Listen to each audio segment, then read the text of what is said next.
Yeah. So Sean, have you seen the reel that is blowing up? Oh, yours, yeah. The It's Ratchet wow, Stop reel one? Yeah. not bad. It has now been shared by two different people with blue check marks. Like But you reposted. can just pay for those now, right? Well, yes. I do. Yes, that's cool. But I Also, was like, that's kind of sorry, neat. I did not mean to take that But wind out of your also, No, sails. no, that's fair. I was excited Um, about the 30,000 plus views that I saw. I was like, hell yeah! I think we're That's- more than that. I bet you are. It tends to multiply quickly once you get past that kind of yeah, once you get 10K to a mark. certain point, it just goes. Yeah. 62,000. Hell yeah! Nice work, Mike. 5,000 likes. But one of the ladies that reposted it is like a wheelchair user influencer. And so she used to do, I think, some sort of desert racing. I'm still kind of like looking, scrolling back through stuff. Vet your sources here. Well, I'm trying to figure out, yeah, because her See whole, if you want to be affiliated or not. right?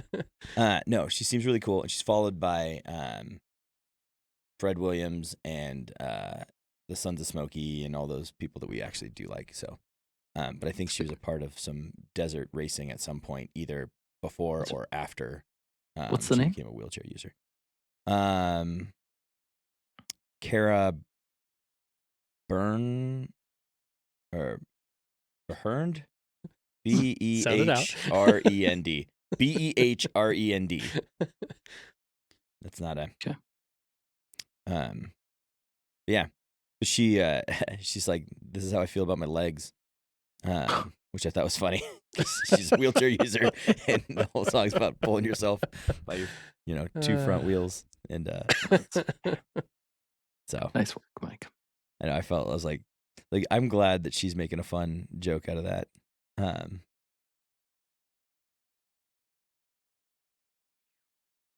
I was trying to look for a would you pay money for that, and I found a sick bike. Can we do bikes on would you pay money for that? Yes, Like not motorcycle. Bicycle. Oh, not bicycle. I think there has to be a motor. What if it was an e-bike? It's not because those are stupid, but No, there you go. they're not stupid, I guess, but not what I'm looking at. I guess.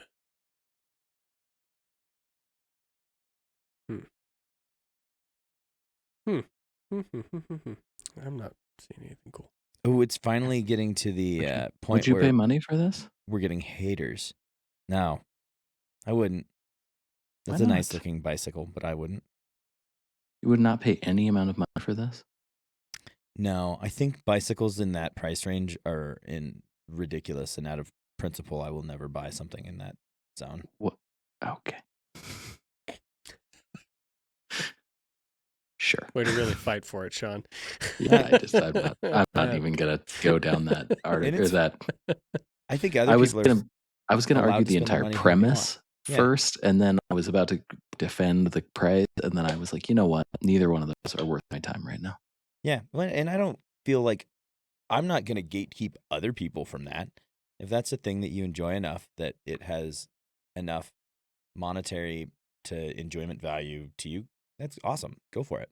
There are people who buy all kinds of things that are way more expensive than I think they should be, and I just don't buy them. It's not up to me to stop other people. However, for that $4,000, you could buy 3 medium-sized dirt bikes and take all your friends out and go be hooligans. Be some shitty. Well, okay. They won't be. I'm going backwards then. The premise is not the amount of money; it's the. I know, but that's the hard. You can get plenty of $1,500, like late 2010s dirt bikes. Sure, I guess just like a 125 dirt bike. Sure, yeah, that would okay. Oh, that's fine. That's not what that's for, but yeah, I get you. I know that's not what that's for, but that's where my head goes. Because I'm like, man, if I want to do on 2 wheels, I'd want to twist the throttle and have it go. Bah! Yeah, which I get. It's not for everybody. Also, a lot of people don't like that, and that is. Oh, I like that too. Yeah. I did just drop off my motorcycle at the moto shop to get 2 new tires put on it. You know what I can do with my bike? Hmm. Put my tires on myself. I can too, but I can't balance them. You know what I don't have to do on my bike? No, I'm just kidding.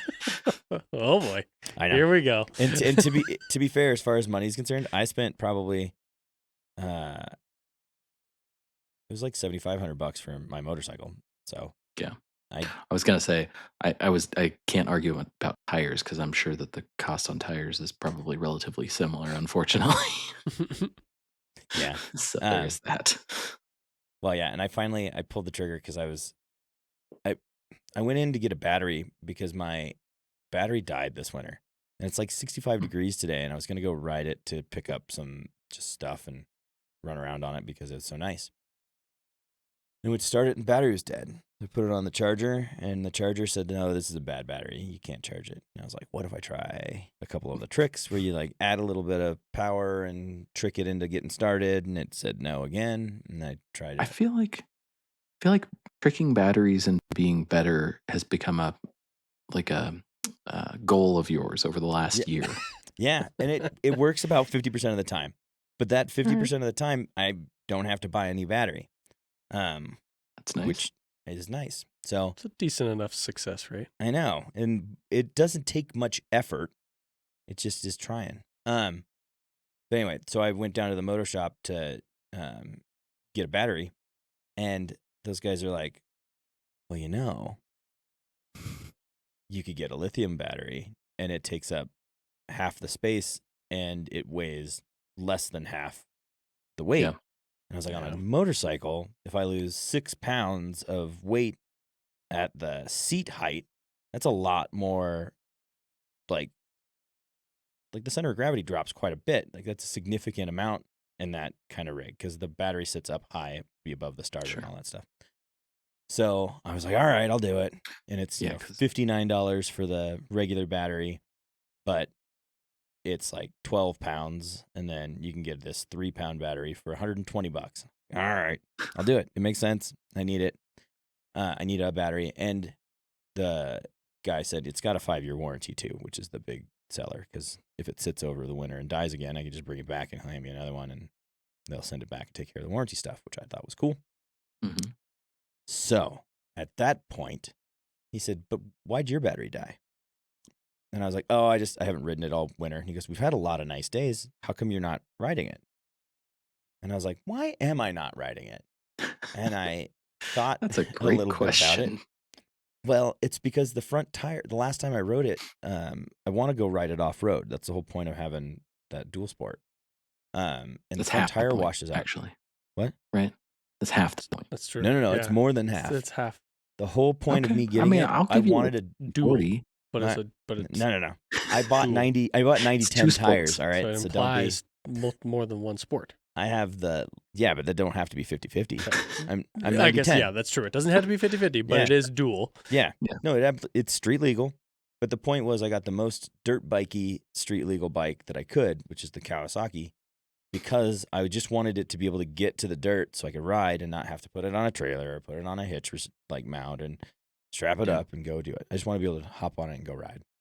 Of course. And every time last year that I went out and got on the dirt, the front tire skidded out on me, and it kept trying to kill me. And I fell off of it a number of times trying to ride things that shouldn't be that difficult. And I hopped on somebody else's bike. I don't remember who now. Anyway, it might have been somebody I met. I have no recollection anymore. And rode it around a little bit, and it did not feel like it was trying to kill me. And I thought, what is the difference? And the difference is tires. So I told the guy, I was like, look, I think that the reason I'm not riding it is because the front tire keeps washing out, and I think that it's going to try and kill me. And he's like, that's a really good motorcycle that comes on some really bad tires. So yes, it is trying to kill you. So I got a new set of tires as well. It's a good salesman, to be honest. That's what I was going to say, man, what else did you run out of there with? You could have yourself an extended warranty on that, or no.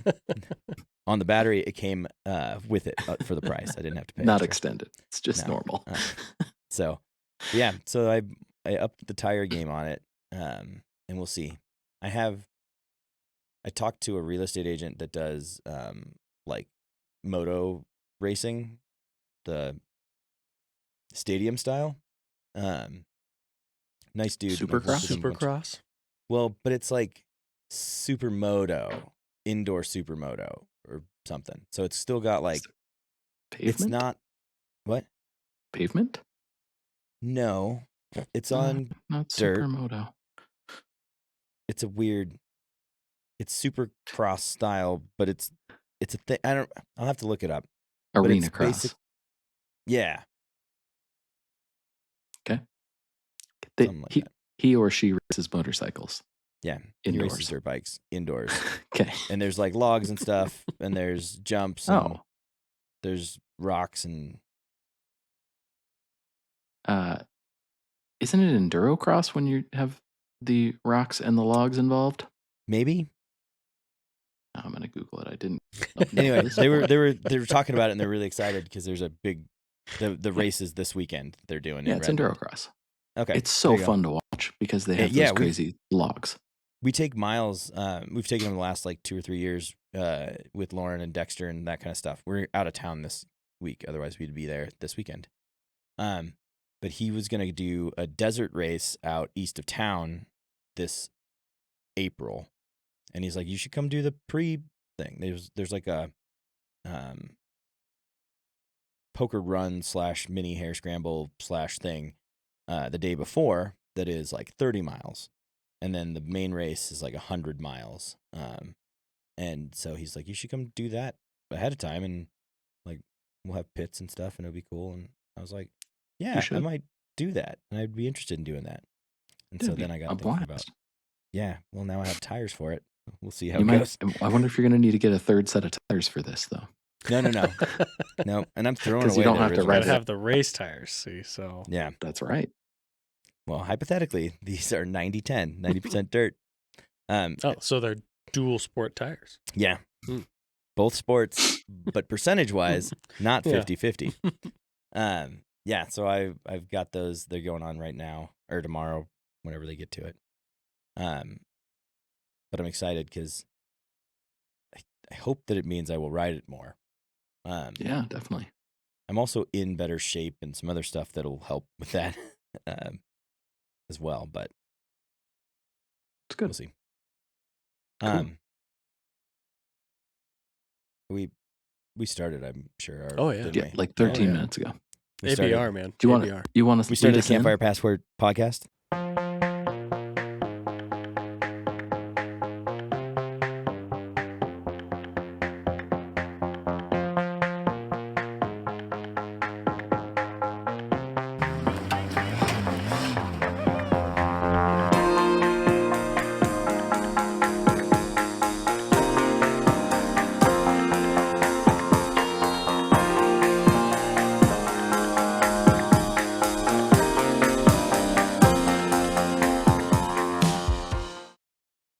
We did. Great. Yeah. Brought to you in part by Win Home Inspection. Pow. Right. I got some news real quick. Did it. All right. Going straight in, and then you can talk about whatever you want for any of the time after that. No. Good news, everyone. Why is it not working? Screen.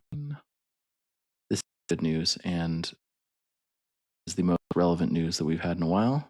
Nissan Xterra is coming in 2028 along a body-on-frame Pathfinder and Infinity variants.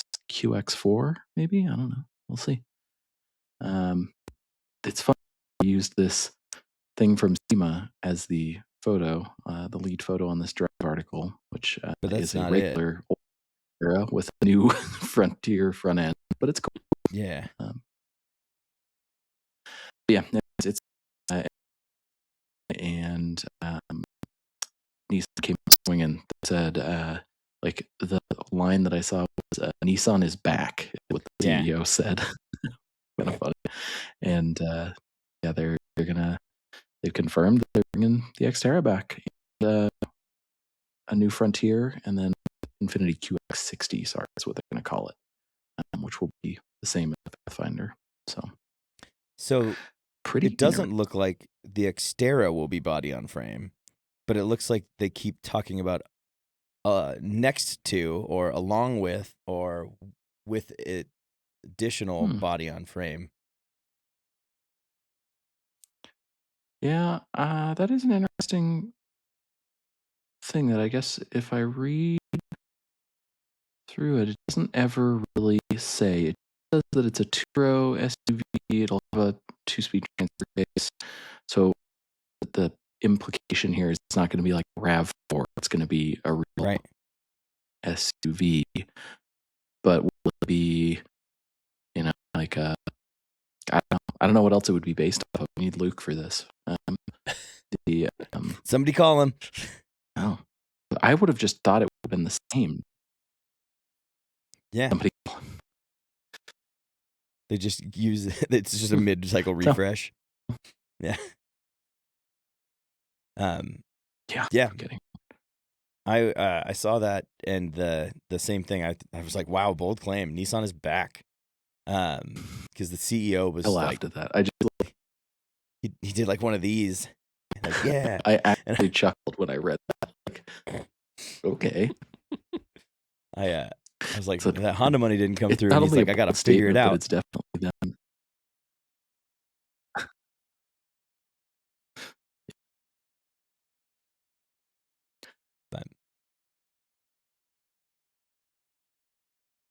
Well, in other news, there's related news to that. Oh yeah, hit it. This is the Midsize Truck podcast. So yeah, this is a Good news, everyone. The other thing that's coming back is maybe not the Montero, but the Pajero for sure.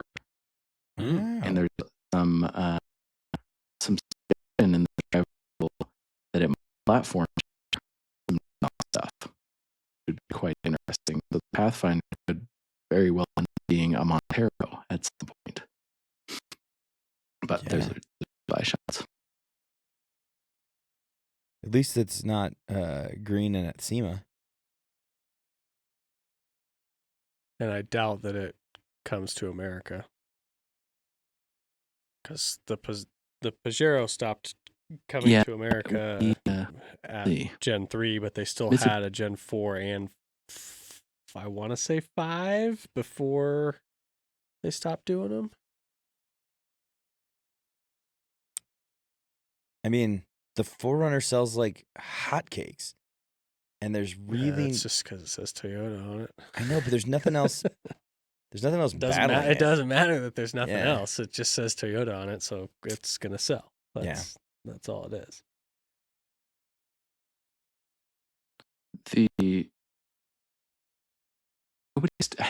So I think the foreigners interesting because I never point out about was interesting about the 4Runner just being like rolling away with sales in SUV and things like the not small, and realistically the Pilot makes more sense. Like it's probably a lot smoother road, probably quieter. It's like fuel efficient, all those things. And more it's Honda reliable. Yeah. It makes sense. Yeah. Sure. Like, Right. But sense that consumers be saying that they actually don't think the rugged thing, they're not going to use it. So and while everybody runs away from the body and we think be open to whatever money when I'm running it for 12 years at a time.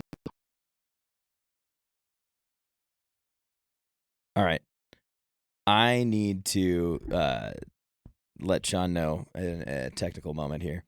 I get 1/3 of the words you say.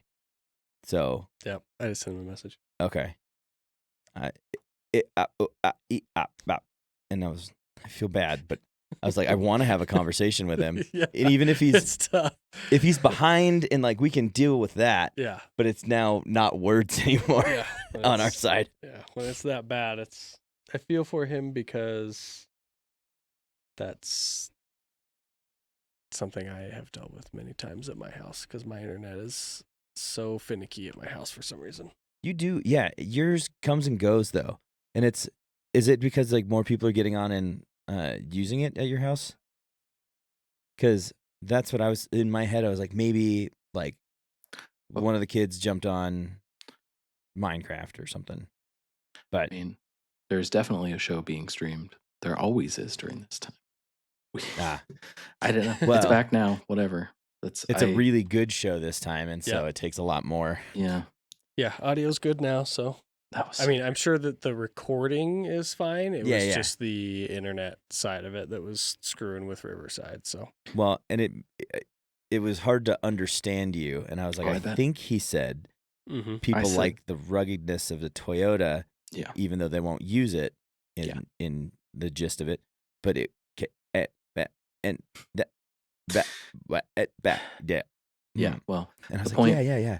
the point was they sell like, I mean, some insane like 25 to 1 Forerunners to Passports. Probably more than that. It's probably 50 to 1. And I fall for it. I don't know. I'd rather have a Forerunner any day of the week than a Passport, but a Passport's probably like a better regular car. Like if I just drove to an office, a Passport makes more sense. But you're also the person that would go out on the weekend and Sure.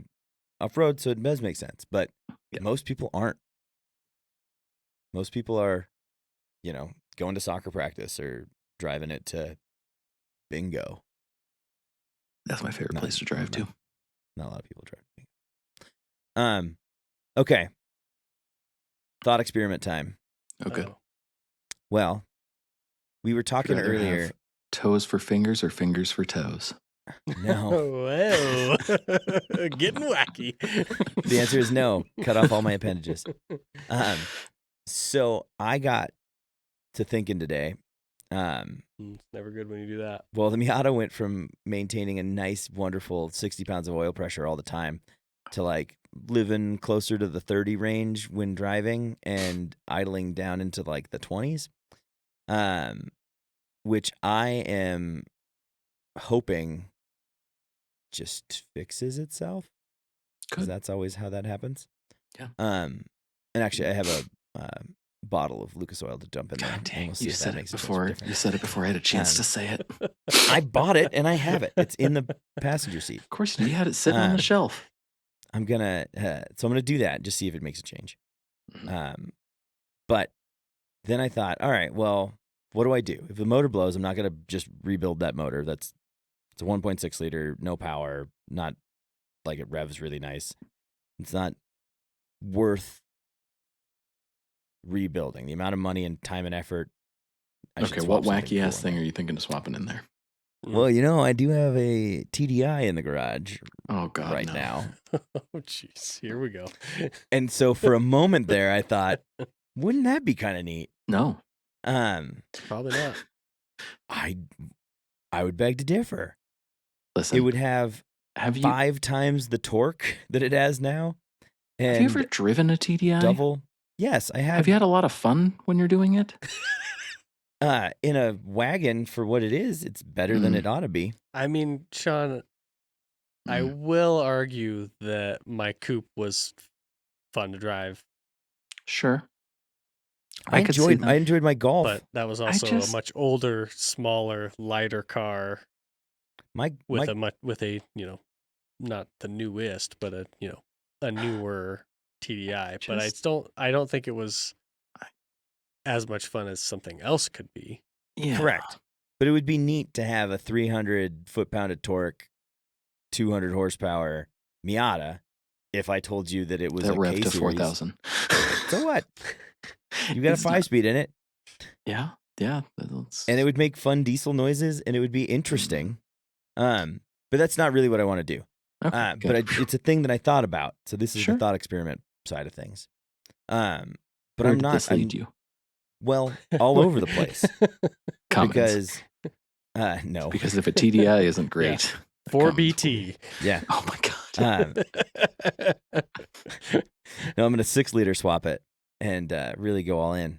No, so Tyson thinks that I need a Honda V6, Yeah. which I'm not opposed to, but I also am not sure that would be the move to me. K-swap always sounds cool, but everybody does it, and it's not that interesting anymore. But it would be really good to have. Yeah, It'd be a really good thing. Everybody does it because it makes a lot of sense. Exactly. Yeah. No, I have no doubt about it. The other one that everybody does, especially in the racing circuits, is the Ecotech. Yeah. What 2 liter or 2.4 liter that they have. Yeah. People rave about them. Yeah. And then some people have done the 2.3 turbo that Ford has. Mm-hmm. The EcoBoost swaps are getting a little more popular. That could be an option. And I thought that'd be kind of cool. And it would be kind of the right. I mean, Ford and Mazda have had a, here and there and everywhere, back and forth for a long time. So it kind of makes sense there. But what I landed on is I don't know. I can't. Wow. Yeah. What? And here we are. Longest. Just long. We're gonna go all the way out the building, around the block, and we're gonna end up right back here. Yeah.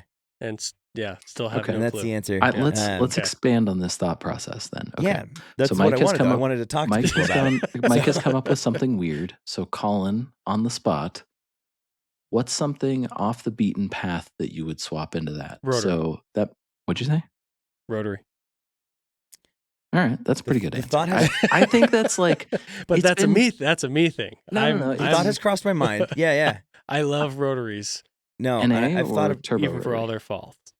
I mean, I don't care, but it would be either way. But I mean, was it Rob Dahm? You gotta love is doing that right now, though. on a on a rotary. Like that's cool, you know. Go ahead. Oh, it's Rob Dahm, right? That's the guy that's doing the 6-rotor all-wheel drive. Yeah, he's doing a 1-rotor, full billet Miata, and it's gonna be like boost to the moon, single.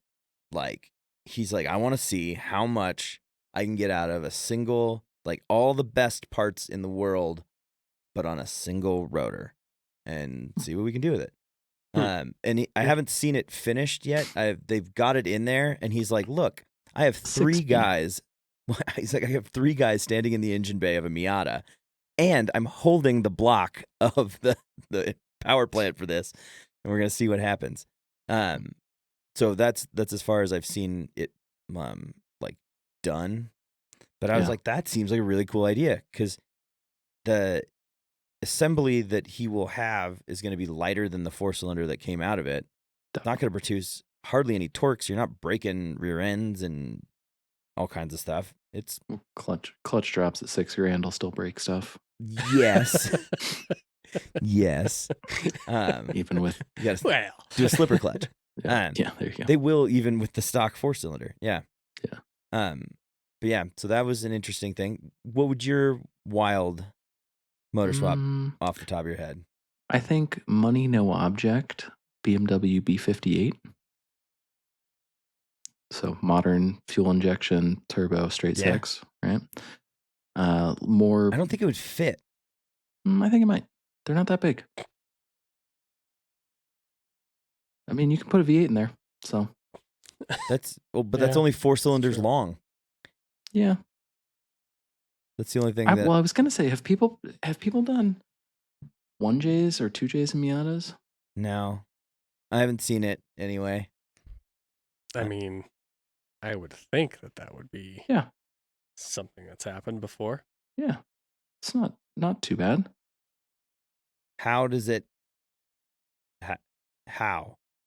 Well, they're not that big. I know it seems like it's big, but it's not that big. It's 2 cylinders longer than the. I know, but it's a 2.5 6-cylinder. Yeah, that's pretty small. I mean, that's 4-cylinder size. As far as liters go, just takes up more space, I guess. Yeah, I'm not wonder seeing if do they have a little Honda radiator off to the side of it? That's what I was thinking. Is like they got it in the trunk and they've got fans blowing and. Oh, the height is wonky though. Sorry, I'm trying to find like a complete photo. There's a photo of it sitting in there, and it's Not too offensive. Hold on. Not too offensive, he says. So I found a picture of one, but it doesn't have a radiator. Is this the one you're looking at? This? Yeah. Yeah. So there's no. I don't see how from there. It's not. I mean, not touching. Yeah. It's got some distance there. There's some You room have there. to do like a push But fan. the radiator goes under the cross member right there. Yeah, seems doable. Yeah, All I mean, so anyways, yeah, that's my B58. Probably no hood. Yeah. Probably no hood. Nah, I can't get on board Which with would that. suck. Well, if you're gonna go no hood though, you just put a LS in it and you save yourself $10,000 in the swap. Those fit with the game. hood on though. Why not? Yeah, no But kidding, you're right? saving yourself a lot of time and effort by getting rid of the hood.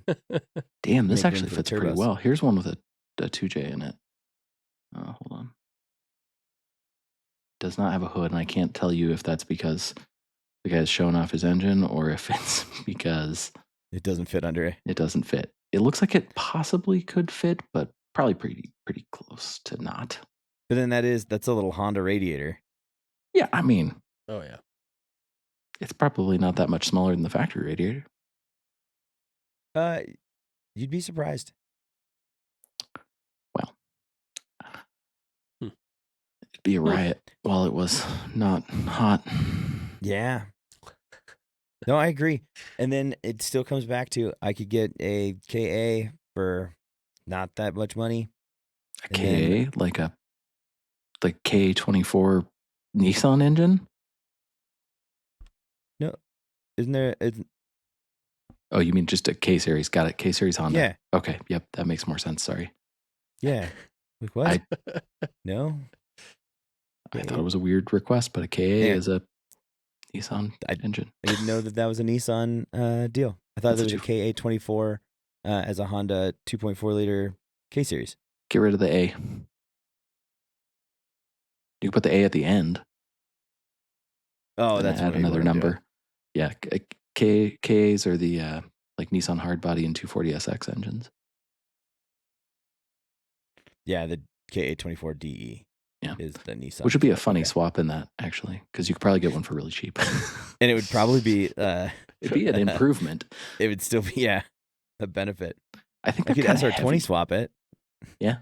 It's a big money endeavor, but they make good power. Yeah.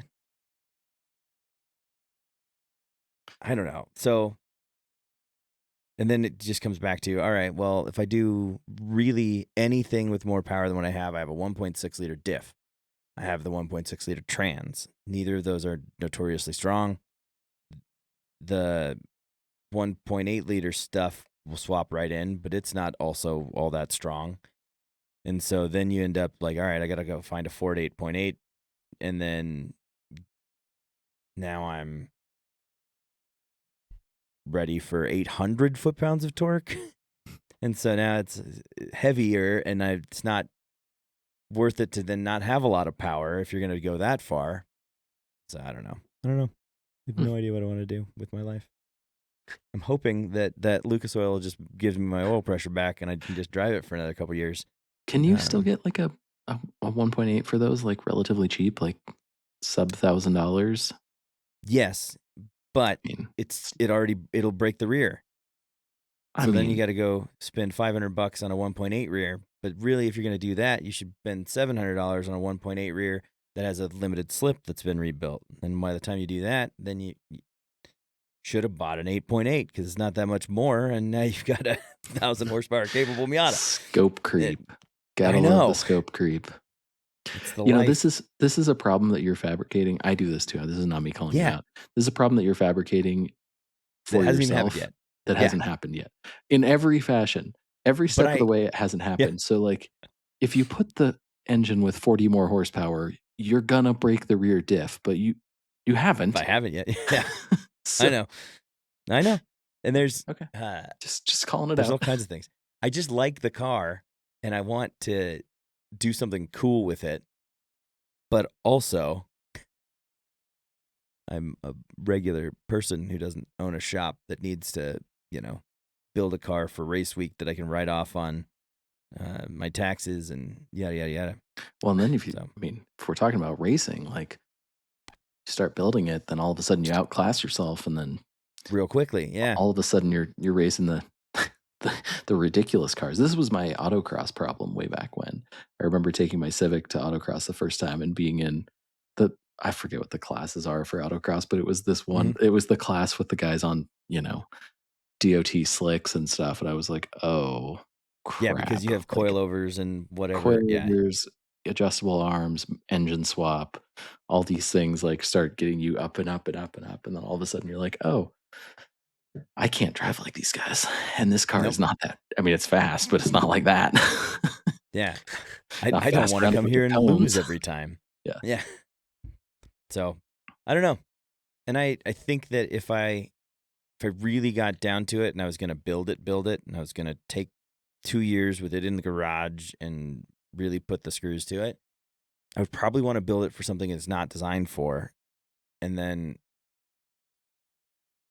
I can't be confident that I would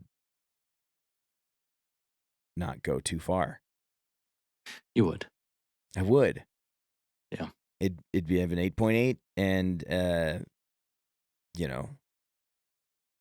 LS and a single turbo, and then now I'm not able to drive it on the street because it weighs 700 pounds and still has 1,000 horsepower, and I will die. Yeah. Well, that's the. So I might as well sell it. Yeah, I thought that was coming next. I'm surprised it's not gone. That's really where it all comes back to. I'm kidding. No way. I was listening to the last episode of the podcast that aired, and you were talking about you getting a trailer and taking your Jeep, and I thought to myself, yeah, it probably is nicer to trailer that Wrangler that he has. And then I went along for a few more minutes, and I was like, oh my God, that's not the Jeep he's got. He's got a different Jeep. I have a different Jeep. But it is super nice having a trailer, because I bought that trailer for $2,000. That's a 10,000 pound equipment trailer. But it was janky. If it wasn't janky, it's like a $3,500 to $4,000 trailer sort of deal. But it was janky. And so the guy on the coast rewired it all himself, and he painted everything. That's a sentence you never want to hear. Yeah, and he did his own. What was the other thing he did? Oh, he refreshed the suspension, which he didn't. So when I got it home, the load spreading arms between the two axles, right? There's like a triangle piece, and it's got a bushing, and a bushing at the top. And the bushing at the top had worn through to the point where it was like a 3-inch long oval. It was not a circle for the bolt anymore. Oh, yeah. So everything shook and rattled and all this stuff. Turns out, also the issue with Oliver's trailer. I bought a whole nother trailer that had the same problem that his trailer has, so that I would fix it, and then I could tell him what the problem was. But it was only like, $130 worth of trailer parts, not that big a deal. And then I bought, maybe $100 worth of lights and wiring kit, and I did it up nicely. And it's a really good little trailer now. But I just finished welding on the tabs for the ramp. And then we all went out wheeling, and I was like, this is perfect time. I'll just throw the Jeep on there because I want to go run around on it. There's no reason the Jeep can't drive there and back. But my CO2 tank is finally low enough that it won't air up my tires. It'll still run the locker, but I was like, this will be great. I can air down. I don't have to air back up, and I can go wheeling with everybody, pull it on the trailer. No big deal. And that is the day that Colin's rear ball joint decided to become 2 pieces. And so I was like, wait a minute, I got a trailer. We just got to limp it back to the front. Like, that's no big deal. And so it was really convenient having that. So now I think I'm going to trailer it most of the time, because the Jeep can stay parked on the trailer at my parents' house, ready to go, and I can just snag it and go wheeling. But I'm excited about that, because it was really convenient to have. And even if I don't, I can always go home, get it, and come back when we're local like that. Yeah. What happened? But it was What'd you guys do? Sean, Give me the rundown. see what had happened was this is what happened. See, I hesitated to take the Range Rover up the our infamous Klein line because I now have 97 or something like that percent throttle available because Ooh. I screwed with my linkage and whatnot, my cable, Spicy. really, and all that. And it's clearly has never been tuned for more than 55% throttle. Ooh. And for a second here, though, this is the same place that Luke broke both rear lower control arms, lower upper. I don't remember. I remember he broke an axle there for sure. Yeah, broke an axle, Mhm. and he's broken multiple control arms at the same time in this same spot. This is like the far end, not that like middle play area. It's the middle play area. Middle play area, Middle play area with by the the tree tree. root. Yeah. Okay. You know that dugout section right next to the tree? Yeah. I think the control arm thing happened in the other part. Anyways, doesn't Was it matter. another part? Anyway, Okay, then all right. There's been some So, breakages in this spot. Colin yeah. too. I'm already trying to relearn how to drive it in low range because the throttle is so touchy now. Which I don't think it's going to work for me. I think I'm going to have to do something else to make the throttle not so touchy because I had no chance of like ever being super gentle with it ever.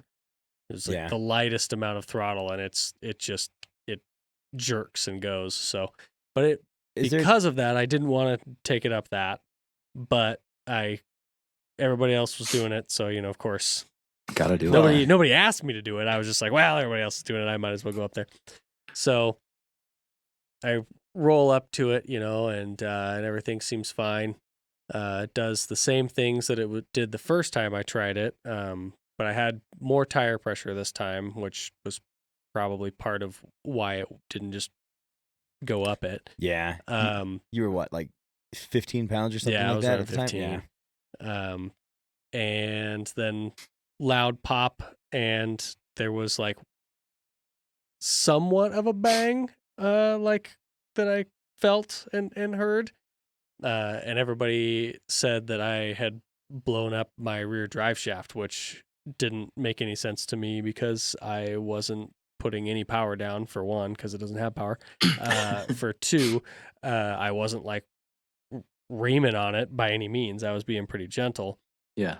Well, and everybody was, you done a drive shaft. Yeah, you blew it up. You blew up the drive shaft. And I looked down and everybody I'm like, looks, and it's like, no, you could see the drive spines. shaft just pulled out. So okay. It pulled away from itself. But the reason that it had done that was because the axle had been able to rotate so much that it put it at such a weird angle that it pulled the shaft out of the one side out of the other. And it's because the top links on those, they're basically a 4-link, but the top links bolt together. It's a Y to make it a Y or an A frame or however you want to refer to it. Yeah, Jeep called them Y links, and that is a ball joint that mounts into the top of the axle.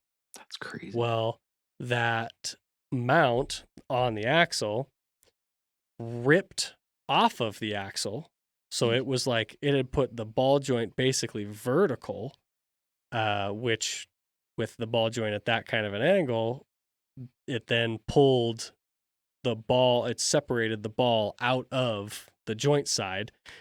Yep. So we then proceeded to, hammer it back into submission. I know. Back into place, which is not easy because it's a pretty thick piece of like steel that's on top of there. Well, yeah, I had to hold a space crescent wrench on it to pull pressure down as he hit from the front to knock it in place. Mm-hmm. Like it took both of us really working, laying in a hole under a tree, under a truck. So yeah, we got it like back, positioned okay enough that we were able to set the other half of the joint back on top of the ball and then just ratchet strap the shit out of it, pulled the rear drive shaft out, and then drove it. I drove it out of there. So in front wheel drive because, we can do that. Yeah. But yeah, that was, it was shortly after that I kind of came to the realization that is quite literally the first time I have broken wheeling. Really? I've never had a breakdown. I've never had to limp out. That is the first time that I have broken. I've gotten body damage wheeling. But and we've all gotten stuck. We've all gotten that. But I've never broken and then had to limp out or trailer home or anything like that. No, and even on the Rubicon, your power steering stuff was just intermittent, and it was did everything. That was a computer. But you did everything, and then it was fine driving home. Yeah. Have you even had like flats or any? Oh yeah, I've had flat tires before, but that's put a spare on and move on. I don't consider that a break. No, you know what I mean. And that it to the credit of us at that point, that undercut is dug out real bad this year.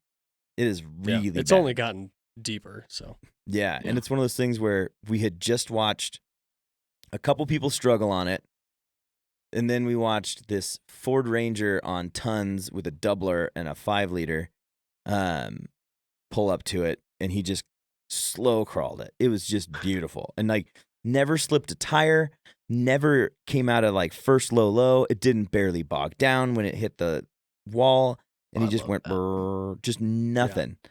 And I was like, completely undramatic. I want to do that. I want to do that. And so I pulled up to it and I followed like what I thought was the same line. And I was like crawling my way up it. And then I'd hit that thing and it'd slide over and thunk right in. Shit. All right, I back up. I tried it like 6 times trying to do it. And one of the guys there was like, I guess you just can't do it. And I was like, no, I can do it. I can't do it this way. And they're like, what do you mean? And I was like, watch. Right up it. Yeah. I'm like, I just didn't want to XJ it. I just didn't want to. And that's what I said as he got up, and I said, yeah, so you just had to drive it like an XJ, and then it does all the things you want it to do. I wanted to make it without that one time. I have good gears. I have good tires, but I was at 12 pounds. I could have aired down a little more, and it might have helped too, but it's one of those things where I was like, I just wanted to do it. The cool guy did the cool thing. Why can't I do the cool thing? But then a couple other people tried it. Oliver hit it at like 30, and just.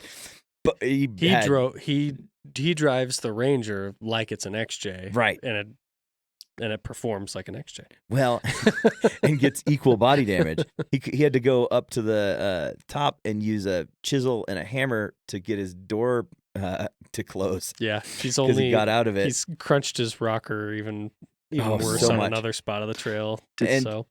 And he's hitting the fiberglass. He broke one of the supports for his fiberglass rear fender. Like he was just going after it. That's great. It was fun to watch. How did the accident happen? Did you? Oh, I honestly, I don't know. So I was on the hill. I was spotting you. Yeah, I was spotting you. I wasn't in the car. What accident? Well, then what do you mean? When I backed into Oliver, not in my car. Oh, no. Okay, I thought you were talking about when it broke. Oh, no. I was like, yeah. No. Well, I was spotting you when it broke. No, I wasn't. So I had set you were spotting me. I had set my foot brake, because I was helping Mike not roll over. I was close. That's another story. And I don't know if it's setting for a certain amount of time, the master cylinder kind of burped some fluid past it or something, but Oliver was only 6-8 inches away from tailgating everybody all day for the fun of it. And I guess it just rolled into him even with my foot brake on. And I heard it, and I was looking over there and went, ooh, and Miles went, what happened? I was like, it's fine. Yeah. But man, it's a good thing Oliver was behind you. It was just bumper to bumper, like our two bumpers to two bumpers. Yep. That's funny. And then later on, he ran into me on purpose. Yeah. Of course. I watched him do it. I watched him do it. So Colin was out spotting me, and then I got so tippy in the Cherokee. So the power line kind of harder way up to the actual start, apparently, of 34. A Forerunner was going up with us, and he got stuck. And he got stuck enough that they had like traction boards out and some other weird stuff going on. And I was like, I'm not going to be behind him. I'm going to go around. And there's this thing I can see that's probably trail-like.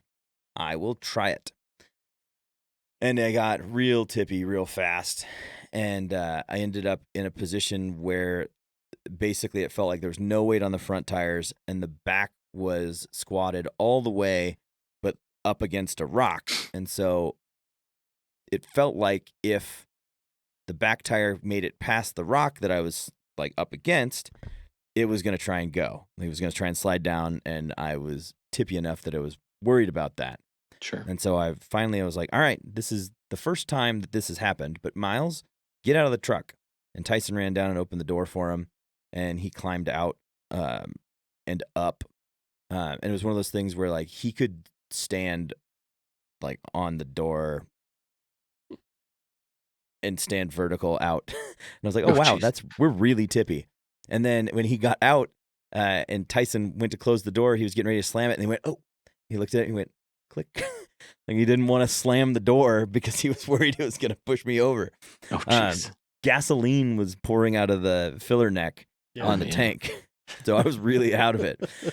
And so I was like trying some stuff a little bit, and it just kept creeping up a little more. And I was like, Colin, can we hook the winch up to something? Can we suck the front end down a little bit?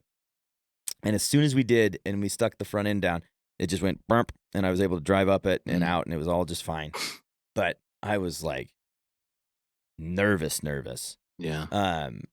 For the first time in that rig. So at this point, now I have my new winch to install. I'm going to put a hook on the axle because one of the people that I was talking to was like, well, if you have a winch, why didn't you suck the axle down? And I was like, why didn't I suck the axle? Like that would have put a whole bunch more weight on the front and give me better traction in that position, but also it would have like put more spring pressure and forced it to settle, because this thing will flex till the leaf or the coils come out. Yeah. It's way too flexy for its own good at this point, and there's like no weight on any of the tires when I'm in a climbing position. So I'm going to do that, and then I've been looking into cheap alternative versions of the Rock Jock sway bar, that kind of thing. There's a bunch of Max Speeding Rods makes one that's a universal kit that's like $140, and all the guys on the like build your own crawler forum are like, yeah, we buy those and we just fab them in. They're just fine. They work just fine. You make a little tube for them to insert into because they come with the bushings to fit in the front of a TJ. And so you just make a little tube across and pop them in. You can set them wherever you want, and they work just fine. Nice. So I'm going to do that for the front as well. And then I bought Dave's rear stock sway bar out of his XJ that he's parting out. Because like everybody's like, yeah, the rear you don't really need it because you have the leaf springs. But if you put it in and you have a front that's a good one, it'll actually help kind of counterpoint. So the rear tire that has the most pressure will put more pressure on the front to try and keep you more settled. So I have plans, but the first thing I'm going to do is get a suck down point so that I can just suck the front end down and try not to die as much. That's fair. Which would be exciting. Yeah. Cool. Yeah. I my fix, I debated on what I was gonna do. Yeah, are you? So there's nobody in the States that makes upgraded upper arms, which Right. is, I find super odd. I found somebody in England, of course, that Right. has a tubular one-piece A-arm with they call them rose joints, not Heim joints. Wow, that's sweeter on it, though. but it's like a bolt-on deal. And it says that it provides 7 additional degrees on the ball joint from above factory, and it's apparently In the center, that's a lot. It can handle the most flexy of all setups. It says, okay, but it's $450, Great Britain pounds, Ooh. plus 150 shipping, plus at least 50 in tariffs. So we're talking plus conversion rate as well. We're talking around $800 for that thing. I'm not doing that. No. So I began to think about, well, maybe I could just because the ball joint itself, it's in a little holder that basically bolts to the two arms to make it an A-arm. Right. And so I was like, well, I could make my own one of those and put a Heim joint on it and then, and set it up myself that way. And so then I started putting together all of the things I would need to do that. And that was getting to the just over $100 range. And I have to do the fabrication work.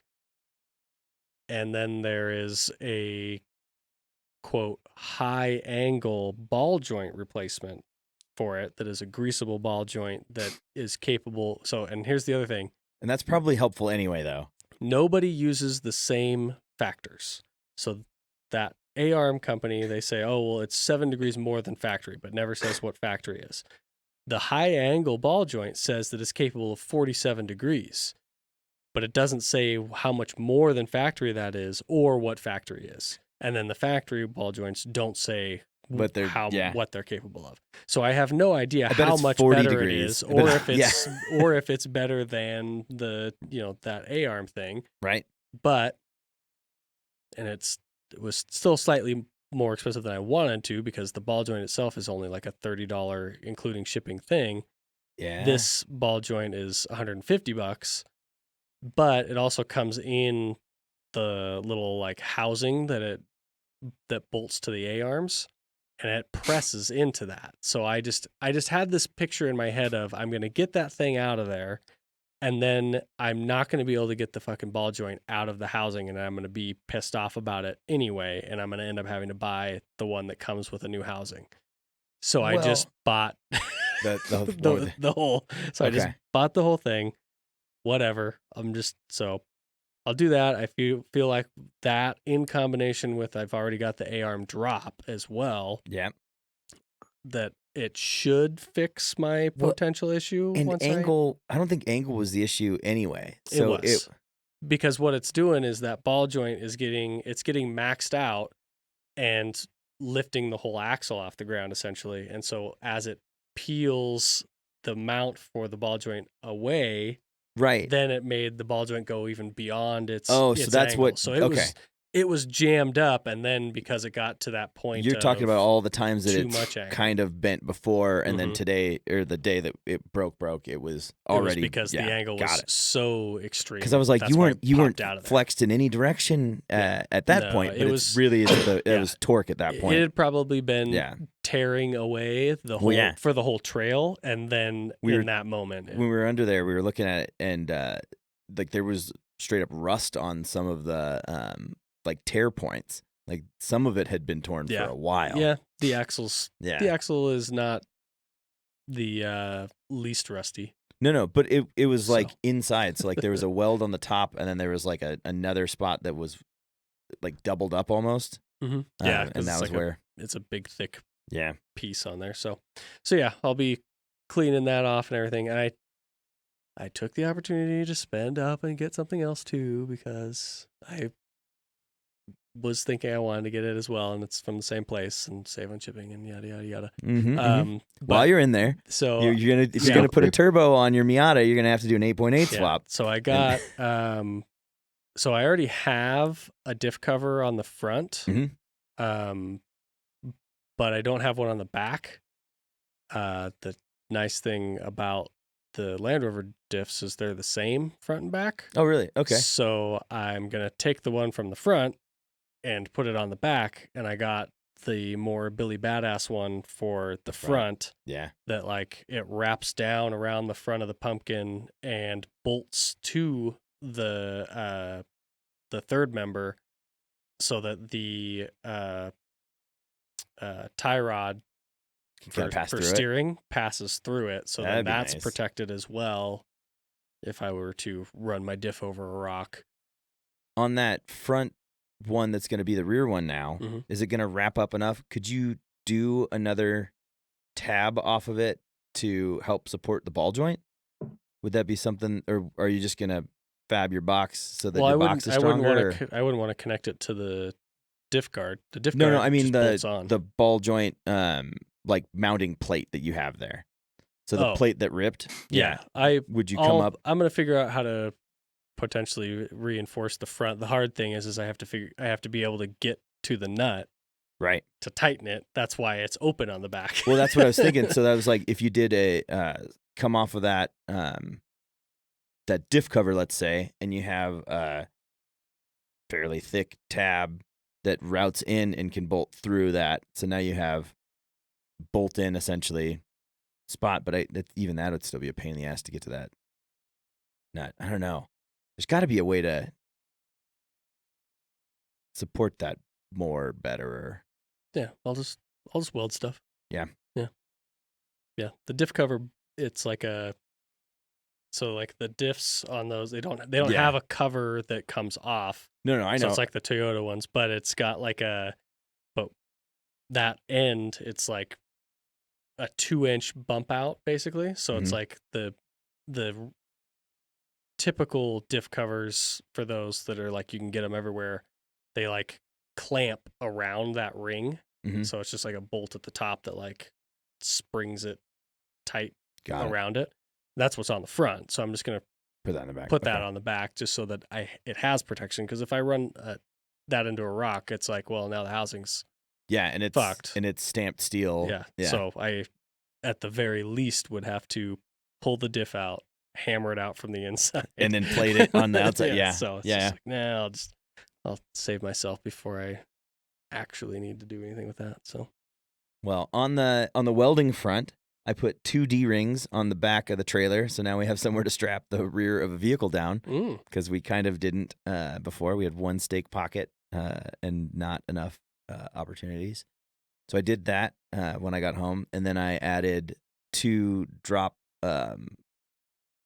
jacks, so you could pull the pins and drop the jacks down and stabilize the back so that it doesn't come down and touch the ground.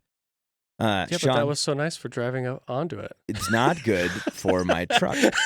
It made it driving onto it real easy, even in only front wheel drive. Yeah. No, and when I backed the Jeep off, I didn't put the ramps on because the back of the trailer came down and sat on the ground. Oh my God. I had a 4 or 5 inch drop to just back off of. I was like, that's not ideal. So now I have those so that it'll stay in place, because it just takes one time where I don't get the ball seated correctly, and I'm going to end up with some real cool holes on the tailgate of the truck. That's not fun. How much it moves. So okay. All right, fine. I know, but it was nice, and the cool thing is I don't have to drop them. So I was like, essentially, it will help on lowered cars if they're heavy enough that it will still sog them down, and I can use the ramps, and I won't have as much of a breakover. But they also won't be so heavy that I have to worry about my truck. Whereas with Jeeps and Rovers, they are heavy enough that they really do bring that truck up. The hard part is with the F-150, it has overload springs that are really good, and that's what the tow, like you're supposed to tow on the overloads. You're supposed to set up your trailer so that you squat past the regular suspension to the overload, and that's what you use. But it's like 9 inches of travel at the receiver. So when you pull onto the back of the trailer, it goes from those overloads all the way up to where ride height is, and then it overextends just a little bit, and that's how the back of the trailer touches the ground. And then when you pull up, it just goes and then gets the overloads, and it's fine. So I've got to I've got to protect that a little bit more. Otherwise, like I said, it's just going to be one time where I don't latch the freaking receiver correctly, and things come loose. Yep. Yeah, and then you have problems. So it's fine. Everything's good. I'm very happy having it. It's really came nice. in handy first trip. Yeah. Yep. I mean, I could have gotten home. It just would have been slow, and I would have been stressed as all fucking get out, I'm sure. Well, because the front was still clicking. Did you ever figure out what was going on there? I realized after. So I tried to unlock the front diff while I was driving backwards, and ARBs notoriously do not lock or unlock in reverse. They can only do it forward. And so that's what it was doing, was it was binding. Got it. Trying to unlock, and I was only going backwards. And so and you it just kept backing up and backing up. So, yeah, because as soon as I was going forward, it clicked one time and then it stopped. And then it was done, and it never did it again. So, yeah, it was, and I didn't remember that until I got home, and I was like, oh, I had totally forgotten that, like, that's a known thing. That makes with sense. ARBs, because I think I even saw somebody because we were talking about it, like it's like clicking, and it's like it's not. I feel like I saw some YouTube thing, and I learned that like somebody else was wheeling, and they were like, oh well, it won't unlock if in reverse. You got to go forward to do it, and so and it's like, oh, is that true? And I look it up, and it's like, oh yeah, it is. And somehow I forget that, but. Well, because we were like, we don't want to be nervous about this. You were thinking about all the other things. There was too many other things for me to be like, well, now what else is wrong? What else did I break when this happened? Turns out nothing. No, you're fine. Good. Literally just the ball joint. Yeah. And then we wrote a hit song, and that's it's beautiful. Well, there's no we in that. That was a you. Oh, you were the muse. I was you were the muse. Yeah. Somebody went on there and was like. Today they were like, some DJ really needs to make this as like the drop in a mix on like some sort of oh my god, love like it, house music, and I was like, that'd be funny. Well, do we have any other business to attend to here? We do. Oh, you got that. That's not business. This is pleasure. Oh yeah. Oh, wow. My pleasure. Okay, so I can have 4. Oh, I don't have one. I've been actually scrolling Marketplace for a minute, but I'm not coming up with anything I'm interested in sharing. So then I've got 4. Where should I start? Lowest to the Roundest. ground. Oh. Whoa, uh-oh. Sean gets it. Sean definitely deserves this one. Sean's getting this one. I lowest to the thanks. ground. All right, so lowest to the ground is that. Okay, here we go. I did like roundest though.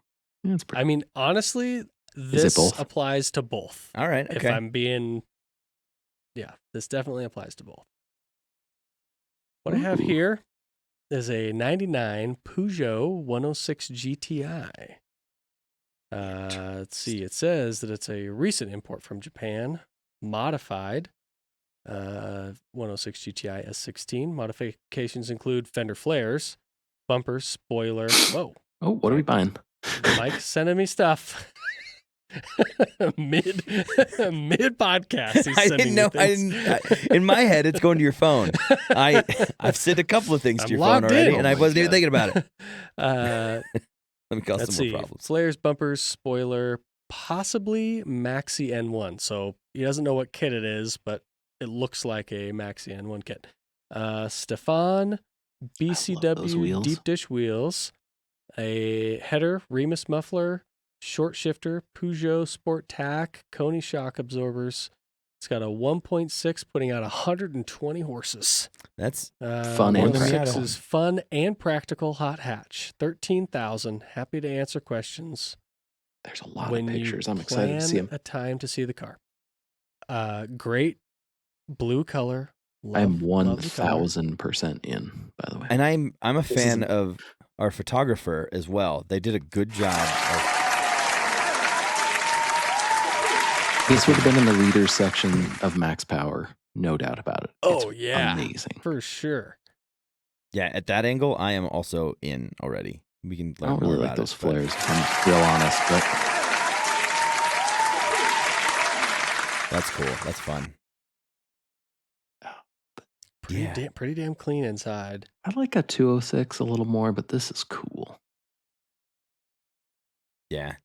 Yeah, I mean, the 206 is more common. A little bit of, Yeah, a little similar. bit of bolster issue, but not surprised. It's a small hatchback. Yeah. With How many bolsters. miles are on it? What did it say? Over It's 20 years old, and 149,000 miles. yeah, What an that's pretty reasonable interesting wear. car to have in left-hand drive. Imported from Japan, which made me think, oh, it's probably British, and then it's left-hand drive. So weird. French or something originally. Well, it's a Pajero. I get it. I'm just saying it must have originally been registered in France. Okay, that's what I'm trying to say. Yeah, It was a double import. I'm gonna split hairs with you. That's fine. I get it. But yeah, that's cool. I'm also in. I love funky little hatchbacks. Looks like it's got a little wear on the. That's just somebody loving it too hard. Either that's glare or that's a little wear on that. No, that's wear. That's wear. Yeah. Yeah. That's when they're sides. polishing it. They over polish that okay. space. Yeah. This thing is The such a neat little car. exhaust is just a tiny bit outside of center, and I wonder if those rear windows pop out. it's got a little dot in the middle and then two on the sides. Yeah, it's got it. Yeah.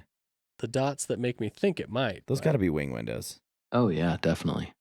Yeah. Which I would have had open because I bet it looks even more rad. Yeah, I'm sure it looks cool. But yeah, everything about this is cool looking. And I'm a fan. Like I appreciate it when someone takes good pictures of their car to sell it. Like this is something that I could see Sean doing the photo shoot on when he helped me sell a couple of different rigs. Like he'd be like, "This is where we're gonna meet. This is the kind of area. This is the type of lighting we're looking for." And I'm just like, direct sun at the end of my street. There's noon. Half of it's in the shadow. No. It's got to be afternoon so that you have a shadowed side and a not shadowed side. And God forbid you move the car. Yeah.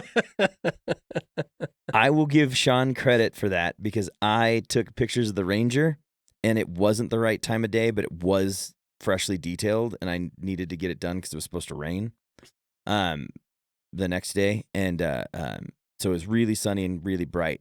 So I took pictures of one side, turned the car around, took pictures of the other side, backed the car in, took pictures from the front, turned it around, took pictures from the back.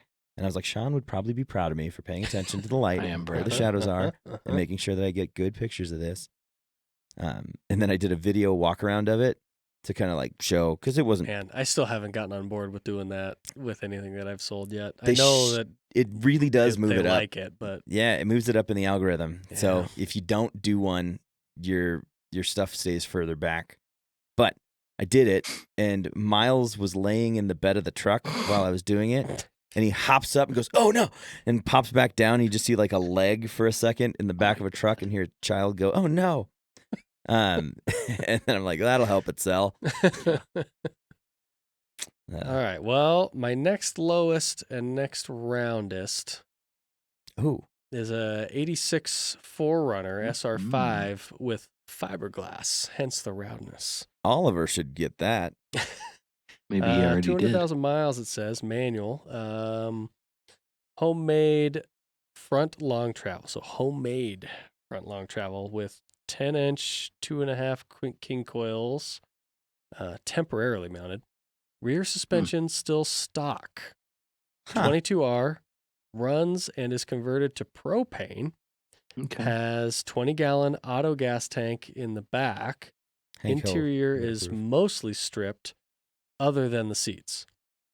Sits on 15 by 10 Walker Evans beadlocks, 35-inch BFGs that are, it says good for rollers, and you can see the one is like totally bald on the inside.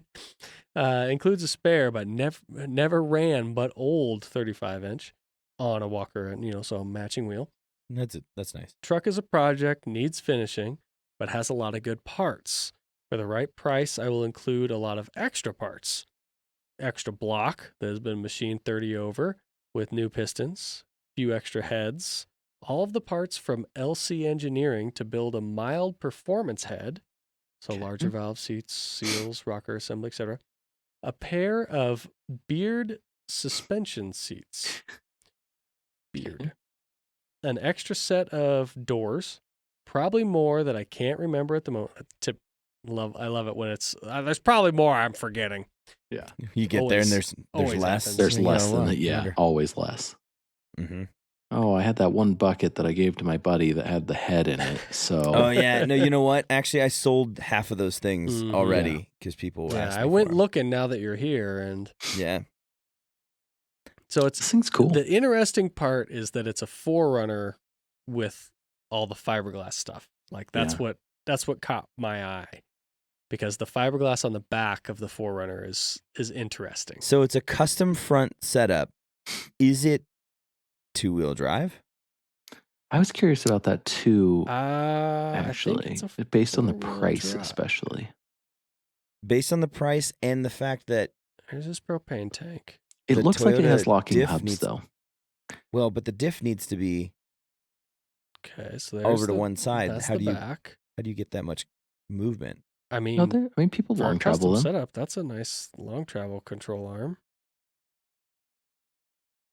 Extra set of doors. Okay, look at those coilovers. We got a video. Temporarily mounted. Temporarily mounted, i.e., there's not a nut on it. I see. It runs. Oh, I can't hear it. So. What about? Oh, there it is. There you go. Think he says anything? I'll start it over. Oh, push button. Oh. He could start it from outside the car. Right up. Yeah. Fires right up. Not very remote start. Propane. It's the interesting part is like, show your front suspension. He built a desert truck, but then put it on propane like it was a crawler. Yeah, that's kind of weird. Kind of an odd. Still a not particularly powerful engine circumstance. That's quite the noise it's making.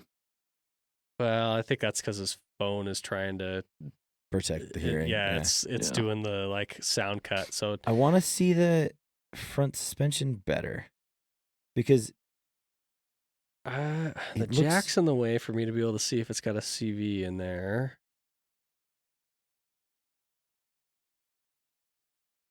It's really hard to tell if it is. Yep, there's CVs. I can see CVs on it. Yeah. It's got one right here for sure.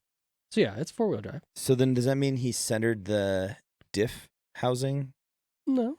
Because aren't they off-centered? Yeah, but it just has a tube to make one side longer than so that then the CV is the same length. I'm looking at the area between the control arms. It looks smaller than OEM. No, I think it's just because it's wide. Is that pretty okay? Yeah, it just looks that way. Yeah, because it's who knows how much wider. It's probably 3.5 inches, 4 inches wider each side. Okay, I'm also not a Toyota expert, but I was just like, I wonder how that became. So it's an interesting combination of stuff. I know that we don't talk about the pricing, but it's kind of a bargain for a first-gen 4Runner without any mods, and it doesn't look too messed up. So like, this thing's pretty sweet. Yeah, I mean, if you really wanted to, you could keep all the cool body stuff and put it on tons and go play and still be different and interesting. Yeah, for sure. But that's probably why it sold so fast. Yeah, I mean, it looks pretty okay. So yes, has a top. I would not bobbed. I would pay money for that. I probably want to swap in a 2-liter turbo diesel from a Volkswagen. Oh, yeah. See, that would be a good move. I mean, that would make sense in this. I know. Good crawler engine. Yeah. I know. I thought about putting it in the Jeep for a minute too, but the 4-liter runs perfect. And they make an adapter, Mike. Remember? I know. I looked it up and sent it to you. I know. Just saying. I know. I think for the fiberglass alone, just the oddity, like coolness Yeah. look of it, I think I am also in, which is rare for me to be into a Toyota, But I bet that's like $2,000 worth of glass. but it's more than that. Yeah. It's the whole front clip. It's a one piece Yeah. front clip. So, Sean, what do you think? Oh, I said yes. Sorry. Oh, Yeah. wow. Okay. I missed I'm that. All right. Sean is also in. Okay. So far, we've bought everything that's been shown to us today. Yep. So doing a good next, job, Colin. next roundest and lowest, I've got a 2006 Dodge Power Wagon with Morgan. G56 manual. It's red. Buy it from Single cab Morgan. Power wagon. Interesting. Yeah. So my description keeps getting cut off. I have included it in the photos. 14,000 with 5 Cooper STT Pro 40s, 13,000 with no known amount Cooper STT Pro 37s, so he likes Cooper STT Pros. 12,000 on stock wheels and tires with full tread. Thanks. So I'm going to skip to here. So we've got Carly high clearance short arms, Synergy track bar, 15K worn winch, 40s, like we said, Thurin coil springs, nice, Thurin shocks, okay. Yeah. I cut and patch welded the cab and fenders to clear 40s. Heavy duty diff covers, aluminum radiator, ARB dual compressor, aftermarket deck with Bluetooth. Still have the original if you want it. Wired for sub under the passenger seat. Will not respond to this available. I'm going to send it to him. Hold on. Send me the ad. Trades I would consider are Bronco or K5 on tons, SAS two-door Tahoe, Yukon, or 4Runner, or FJ Cruiser, etc. I need something shorter with back seats, maybe extended cab or crew pickups, possibly a manual muscle or sports car. Okay. So these are out of order. Damn, look at that Sequoia. Extremely down hard to there. find truck. Made 42 of these in 2006, it says. 5.7 Hemi, non-MDS. If you don't know about these trucks, they have 456 gears, front and rear e-lockers, electronic sway bar disconnect, and a factory-worn winch. I purchased the truck a few years ago. Truck has primarily been used for snow wheeling. Practically a snow wheeler. Start with the cons. Slight exhaust leak when cold from a broken manifold bolt. Goes away once the manifold heats up and expands. Burn it down. It's a truck on 40s. It drives great for what it is, but it's a truck on 40s. Goes down the highway on cruise, no problem. It has bumps, bruises, and scratches. A cut and buff would bring the paint back. The service four-wheel drive light comes on at startup and shuts off after.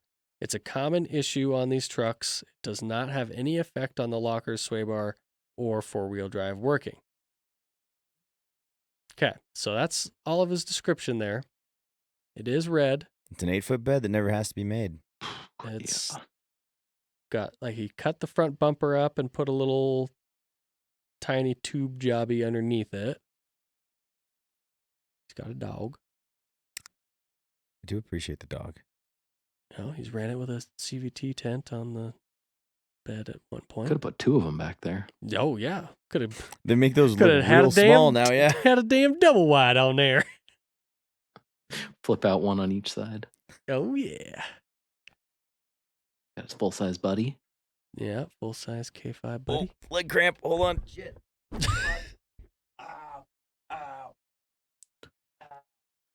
my God.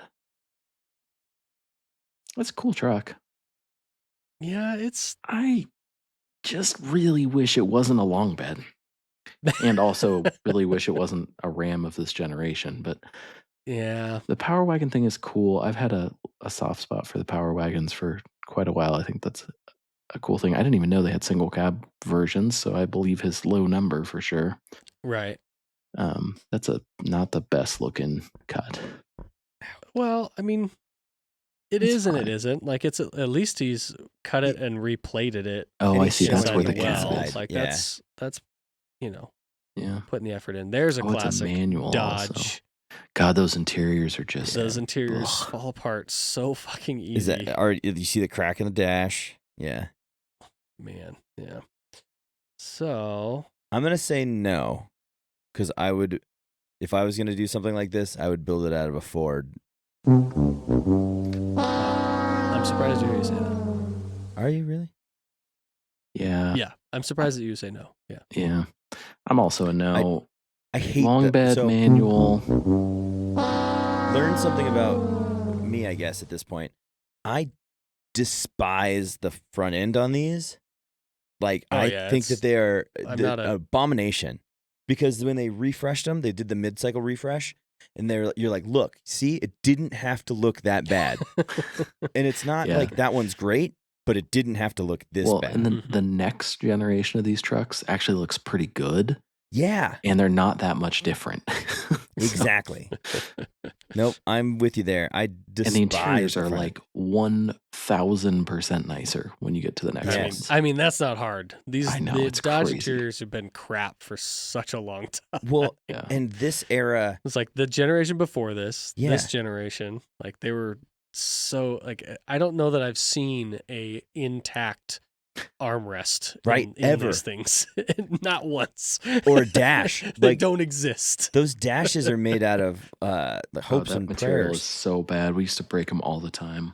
Yeah, but here's my other question as well, and another reason why I would stay away. But did they get the transmissions figured out from the last generation to this generation? It's a the manual, so. Well, didn't they still have? No, those manuals have always been stout. Okay, yeah, they're bulletproof. Yeah, being good. Yeah, good. Well, because I only ever had any experience when I worked at Les Schwab when I was in high school.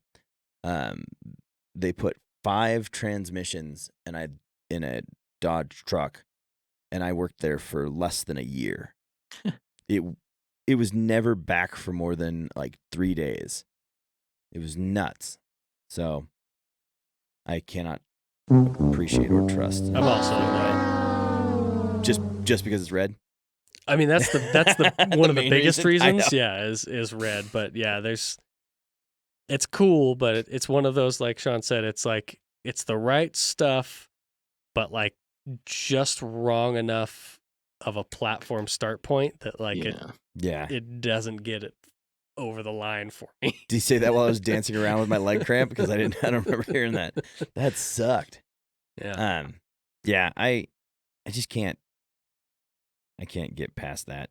All right, so we're moving on to the last one. This is the tallest and least round. Hey, this is a 2006 International possible trade for trailer or motorhome. 42,500. Okay. So we have 2006 International Crew Cab 4100 series with a DT 466 inline 6, 7.6 liter diesel. Allison behind that. Air brakes, receiver hitch, electric trailer brakes, recently serviced at Peterson Cat.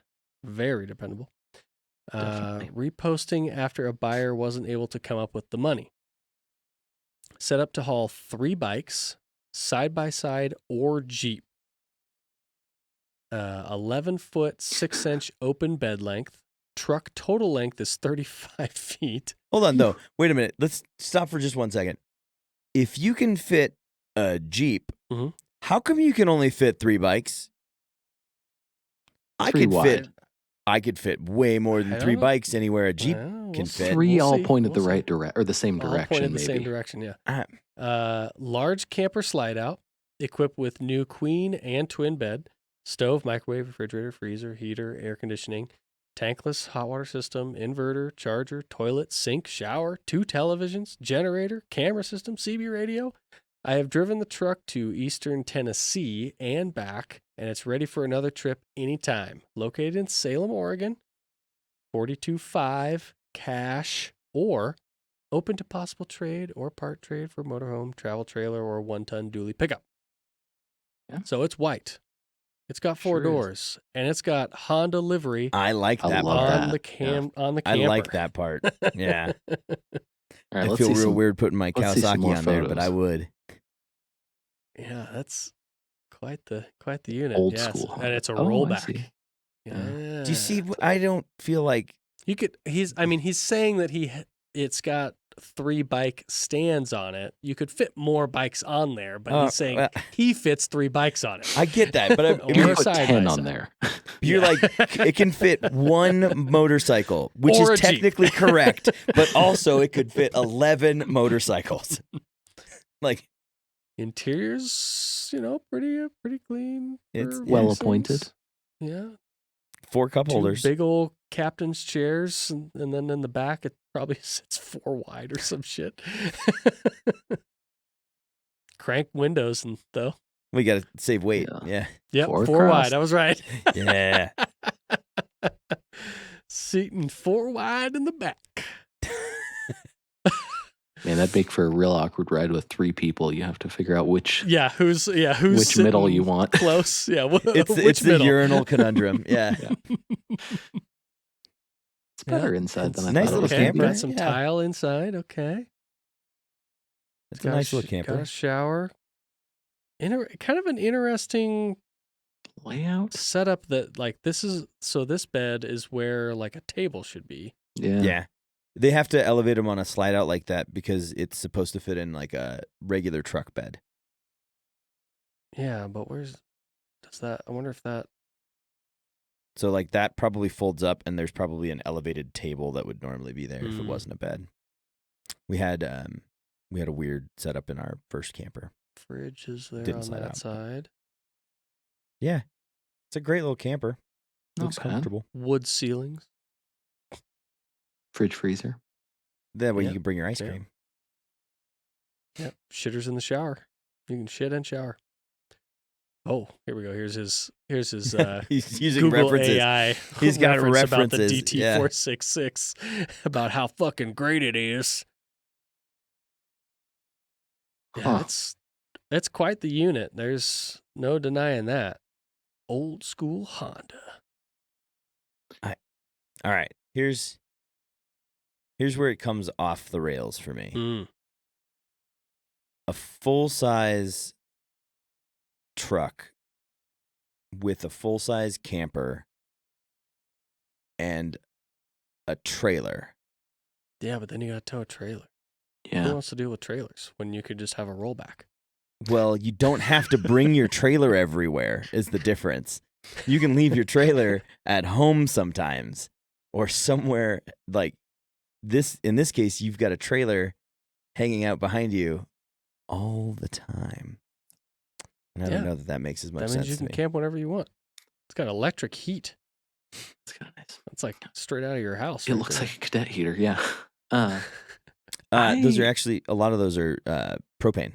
Well, yeah, but I Yeah. mean, you know what I mean, though. Yeah, but it's I'm got a looking little at it. heater. I'm Yeah. sure it is propane because it's a camper. We had No one of those. pass through, Sean. I'm sorry. The problem with Yeah, those I'm out is on that that. the thermostats are not particularly tuned. So like you set it to 70 and you get between 85 and 65 and it just kind of stays somewhere in there at all times. And then it waits until the middle of the night when you're finally asleep and comfortable and it'll get to that 85-degree range and you'll have to turn it down. And then it'll get so cold your child wakes up and you have to turn it back up. And then you never get to sleep again. Not that I have any experience with that. I think the limitation of what it can haul is a little frustrating because, like, I think a Jeep is probably the maximum thing you could put back there that would be like something we would be interested in, or maybe Yeah. a 2-door Yeah. side by side, right? Like, yeah, I couldn't put a it'd have to car on be that. a 2-door Jeep. I don't think a 4-door JK is fitting on there, No. or an XJ or something like that. No, I you're think it putting would a have to be YJ, a you're doing it, TJ or Yeah. YJ, CJ, something like that. Yeah. I think based on that, I'm out just because like I can't see how I would use it. Mhm, mhm. Yeah, I look at this and I think to myself, great Hammers truck. Or like, Sure.